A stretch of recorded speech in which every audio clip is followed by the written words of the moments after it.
Yep. Hey, 4 years out, and now you're back. Yes. Working again. Yeah. Was there something, Selena, that said, time to get back to work? How does that work in your life, in your career? Luckily, I have a great team because I think I was giving everyone a headache, honestly, because we would change release dates, and I had another single that was going to be lined up, and then I just felt like this would be a good start. So it was actually just my call, and I really appreciated that support. And not a lot of labels would be kind enough to say, when you're ready, you can do this, and not really push anything. So yes, I was in the right place, and I just sat down with everyone and I said, I'm ready, and here's what we're going to do. And I talked about all of this, meaning releasing 2 songs and then going into the album. It's so cool to see it happen. And I loved how you did that. Here comes one song, and then 24 hours later, kaboom, another one. I'm like, whoa. Yeah. And then the next day, I was needing another one. I didn't get one. I was like, okay, let's digest what we have. I was so excited, though. I wanted to. I was like, now release another one. Isn't that funny?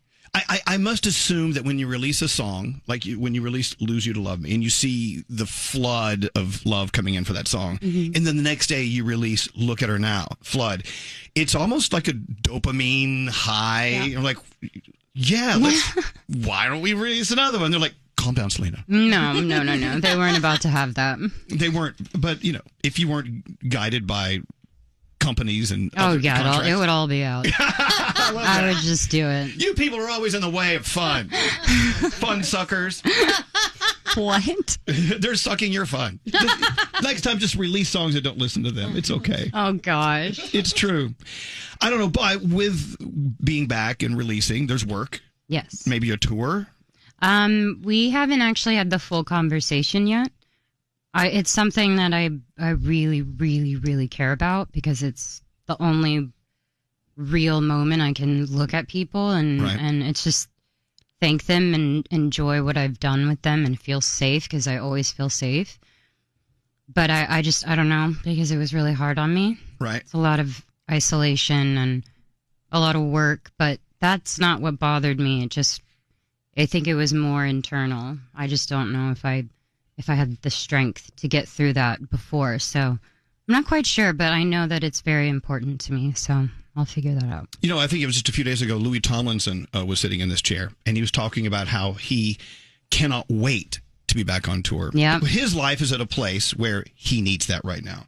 He knows how grueling it is, because when he was out on the road with One Direction, it's not easy. Right. None of us will ever understand what that's like. Yeah. Especially if you have a life going on at the same time. You have a schedule where you have to be in a different city every night. At the same time, you're dealing with your own demons, your own positives, and I can't imagine what it's like looking at a calendar knowing I have 40 more dates, and I really just want to go to the ocean and swim. Sorry, you can't. And it's got to be grueling. But to see him at that place in his life, Selena, he was like, wow, I cannot wait. Yeah. He's like, I need to get out. And, I love that. But it's interesting how every artist, every single human being listening to the show has that different journey they're on, and what they need in their life, what they don't need in their life. Right. Maybe a tour just isn't right yet, We don't know. I understand. And I find that for some reason, correct me if I'm wrong, anyone, I feel like guys definitely have like a better, how do I say it? Just like a better experience, I think that they get to have their friends in their band, and it's so fun. Everyone's different. I know lots of people that love tour. Right. But I find that like guys just love it, because they have their buddies, they have their team. I'm just like emotional, so I'll just cry in a corner. Okay. I'm like, I miss my Nana. Okay, question. Okay, so what if you just did 3 nights? What if you did 4 nights around the world? And that's do you want to go in and meet with my team? You can ask. Where's Nana? I know, Nana. Nana's about to get a horrible video sent to her. No, don't send that to Nana. She would laugh. She's got a great sense of humor. So what is wrong with just deciding not to go on tour? And just putting out an album and promoting it, and that's it. What's wrong with that? I don't think there's anything wrong with that, but it is something that is important, and I want to be able to share that with my fans. I want to do it. Right.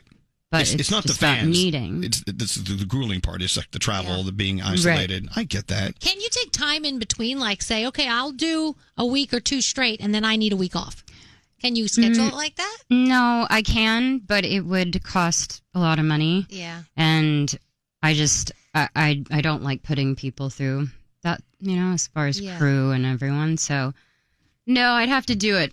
I would have to just go through it. Well, so that means when we do see you doing it, we know that you made the decision. It was time. Right. That's awesome. That's good. So you'll send us a little private message that way. For sure.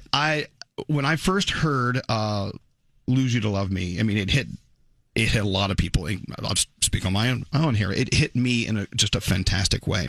We have this thing on our show where we're always trying to tell people you really can't succeed in life until you're succeeding with yourself. You know what? And to be in a relationship with a person. I don't know if I agree with that. Really? Yeah. You can't succeed in life without being successful with yourself? I think but see, here's the word that throws people off and puts pressure on them is successful. Okay. I could change the word out then. No. I'm just saying I always have this thing where it's all 100% about making sure you're in a good place. Right. But I've noticed the pressure for younger girls and people I know that are going through transition in their life. And, I think that, I don't know what I'm talking about, y'all. I'm trying to get into this whole thing. I get what you're saying. I hear where you're going with it. And of course, being 100% in love with yourself is so important. And I think that being kind to yourself is also important. So that's all. I think the definition of success is what's really important. And I think that success can come in all kinds of forms. Totally. Like being happy with yourself, not necessarily being professionally successful. And I could have used the word happiness or whatever. Yeah. But there is a caveat to this all. And that is, which is one of the most overused lines of today, which is the most important. And it's okay to not be okay. Right. Yeah. And just because you're not okay doesn't mean you don't like yourself.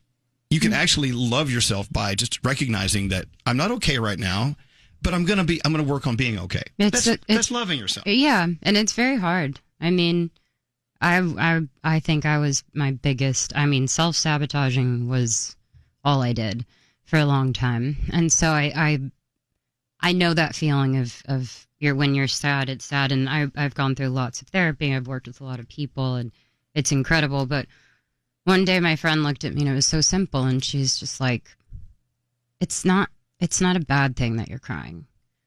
And I was like, well, it's a sad subject that I'm crying about. And she's like, yeah, but this is actually where it starts. You actually should be happy that it's just coming out and maybe view it that way. And it really helped me in a weird way because I needed to do that. I'm going to ask you a question, but this is a question for everyone listening. When's the last time you cried because you were overjoyed? You don't have to answer. It's just a thought. I think it was a few days ago. The best feeling ever, right? Yeah. It's a release that and when it's happening, you have to catch it and go, God, you really deserve this moment right now. Whatever it was. I don't know. It was a few days ago at my house. I honestly couldn't believe that all of this was happening. Good for you. Thank you. You need more moments. We all need more moments like that. Anthony Ramos, are you familiar with him? No, he started out in Hamilton, and he's been working. He was in Lady Gaga. He's with Lady Gaga in Star Is Born. Yeah. He now has just released an album, and he's just really fantastic. He's born and raised here in New York City. He was here last week. I love his that. new album is amazing. And as we were interviewing him, talking about how success was kind of creeping up on him, he just froze right here on this microphone. He couldn't speak, and he started to cry. And I asked him, I said, are you crying right now? And he went, yeah. I said, talk about it. And he started talking about how he's just really recognizing all these fantastic things that are going on in his life. And it reminds all of us, you have to stop down and take stock in these things because it helps you work on the other things. That's so sweet. Anthony Ramos, listen to his album. I 100%. Oh, the album's I saw Hamilton. I wonder if he was... Yeah. He played the double part with the guy with the wig and He was in the original cast. Yeah, no, he's... Philip and then the French guy. Totally. Yes, I saw it when it was out. I loved his character. His album just came out, and I've listened to it 20 times. Insane. Oh, I can't wait. Good. That's awesome. And it tells a story from start to finish. Oh, I love that. So, yeah. That's I love so Selena cool. Gomez is on, and we're talking about Anthony Ramos' album. Yeah, we're promoting it. Well, I love I that. hope he's going to pay us. a Even little bit. Selena wants you to go out and download Anthony's album. Well, anyway, it's just happiness. course. You deserve we all deserve happiness, and sometimes you got to fight to get it. Right. But it's who was it that sat here and told us every day positivity and happiness? It's like you got to wake up and you got to put it on like makeup. Mm-hmm. You got to apply it every day. I love that. That's amazing. Was it Lizzo? Might have been Lizzo. Someone. I don't know. Anyway, look. I love her. Lose You to Love Me. Incredible. I love Look at Her Now. And I can't wait to hear more from this album that will be out when? Next year. Next year? That's 365 days. No. I'm going to throw a dart. Just hit a day. No, Early, it's middle, late? early. Okay, good. Well, perfect. The video for Lose You to Love Me filmed entirely on an iPhone 11 Pro, which I can't even take a picture of Meatloaf and have it be. It's wild. It's wild. It was such a cool experience to try it and actually see how it works. Yeah. I remember we did the first take and everyone was kind of stressed out because how are you going to do that? We have this whole rig and a tiny phone and got to make sure it's charged while it's doing it and all this stuff with lighting. But I remember seeing the first take and I was completely blown away of the quality. It was unbelievable. Wow. And Apple was, they were so great. They were just amazing. They were there on set and they were excited that we got to be a part of that and to do both of the videos that are actually different. So you can kind of see all the things that the iPhone has and what it does. And I've got to get me an 11. it's wild. They taped an iPhone on the ground and I would just walk over it or I'd sing to it and it has this incredible angle where if you put another iPhone down, it's not going to have the same effect where it was all wide and you can actually see just taping it on the floor. Like, how insane is that? Wow. That video I showed you when you first got here, I wonder if that was done on an 11. I have never. It's definitely a wide angle. That was You done need to on put that out of your head. That was done on an Apple 6.5, I think. Anyway, we don't need to explain that. Selena, she's here. Lose You to Love Me. Gotta play it. Thank you for coming in. Of course. And I It's hope good you to have a great see you day. guys. It's been a long time. Have a beautiful day and happy Halloween. Thank you.